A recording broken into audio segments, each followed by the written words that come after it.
অথচ আমার ঘর বাড়ি কত সুন্দর করে সাজাইছি, যেই ঘরের মধ্যে আসি আমি আখিরাতের চিন্তা করি, যেই ঘরের মধ্যে আসি আমি জান্নাতের চিন্তা করি, যেই ঘরের মধ্যে আসলে আল্লাহর কথা মনে হয়, যেই ঘরের মধ্যে আসলে আল্লাহর জাহান্নামের কথা মনে হয়, জান্নাতের কথা মনে হয়, যেই ঘরের মধ্যে সেজদা দিলে আমি আল্লাহর জান্নাতে যাইতে পারবো, আর সেই ঘরটাই আমরা ভালো করতে পারি না, সেই ঘরটাই আমরা সুন্দর করে রাখতে পারি না।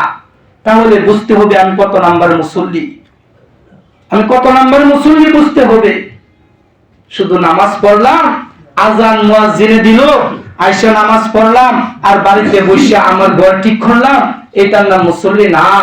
আল্লাহ তাআলার মসজিদ, আল্লাহ তাআলার ঘর যে ব্যক্তি আবাদ করবে, যে ব্যক্তির অন্তর আল্লাহ তাআলার ঘরের জন্য সর্বদাই লাগিয়া থাকবে, লটকায়া থাকবে, সেই ব্যক্তির আল্লাহ তাআলা সেই ব্যক্তিকে নবীজি সাল্লাল্লাহু আলাইহি ওয়াসাল্লাম নিজে সুপারিশ করে জান্নাতের মধ্যে নিয়ে যাবেন।